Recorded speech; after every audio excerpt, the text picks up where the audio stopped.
What's up, guys? I think we're on part 4. I've been lazy the last couple days. I didn't get a whole lot done. However, I motivated myself to get out yesterday before the sun went down to get a few things done. And, well, let me show you the progress.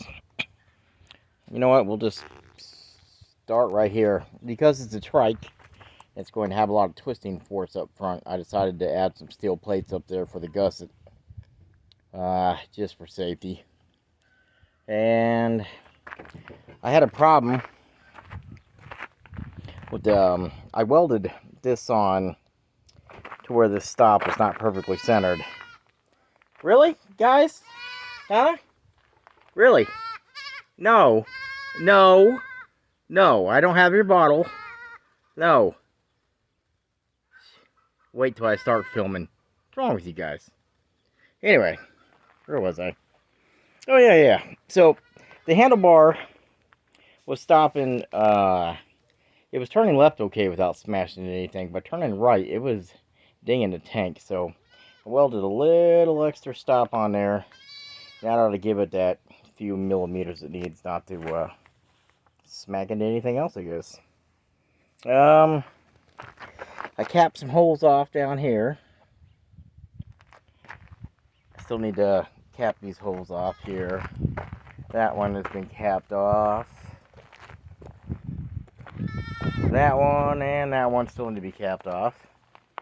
Alright, this is a ginormous pain in my ass.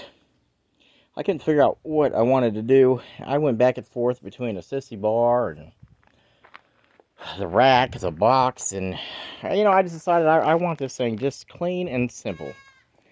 Everybody keeps saying it looks like something out of the 70s, and want to go ahead and keep that theme, I guess.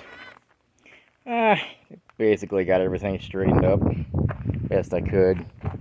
Bent some bar, drilled some holes, threw in some weld right there.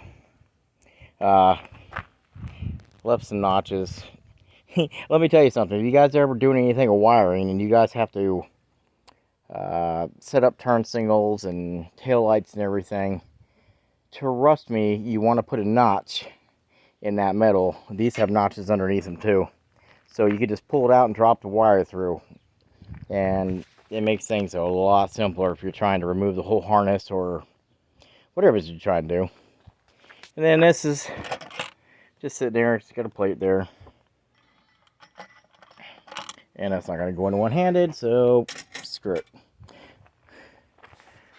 I got my paint picked out. Went to Tractor Supply, and we'll see how this goes here. I was debating on whether to do the frame red and just go and leave the red bolts up front, but then we thought about a John Deere green, and I'm like, I don't know. So I think what's going to happen is the frame will be painted blue, and all the bolts up front and the front end will be painted blue, and everything else will just be left blacked out.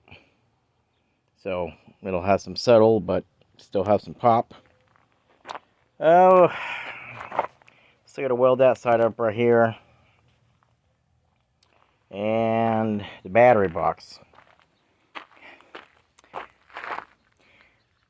I kind of got lazy and chopped the battery box out of that carcass over there and welded it in. So, and it fits just fine. I get that piece of foam out of there. I melted with the welder, and then we got to have the almighty cobalt battery powering the headlights, and this is the best place to put it. So I'm gonna get my finger out of the freaking lens here. So pull this out, and there you go. It's just mounted a really thick plate. I went and got the proper bolts for it. On final assembly, it'll have the proper bolts in it. Other than that, may try to beef up that chain tensioner mount a little bit. I did order the correct hubs, and I ordered a disc brake. So the only problem is right now is I would love to finish up the welding and give it a paint job, start bolting it together, but I have to be able to mount the calipers over the disc, and that's going to require some welding right here in this area. But I guess we'll just have to be patient and wait for a delivery truck to show up, and then I can get on it. In the meantime, the motor's just sitting there. I needed it just to sit there so I can kind of gauge how far my batteries had to go in and out of the way there. And what's nice is there's plenty of room.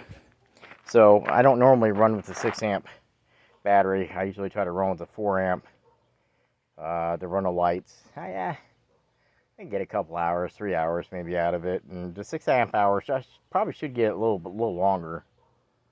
And but there's plenty of room. Nothing sticks out where your feet are gonna go, which is kind of nice. And since the bike is gonna be blue, that'll match anyway. So, all right, guys, this is part 4, I guess, and hopefully the next video I show you will actually have some paint, and we'll be cruising along. At least trying to get to that point. And what's really nice is it's gonna have like the world's shortest wiring harness. So I'm pretty excited about that. Running 8 foot of wires over there for one of those things. It's annoying. And this one will just run up under the tank, and yeah, it should be pretty simple. I'm kind of hoping. All right, guys, stay tuned, and have a good night.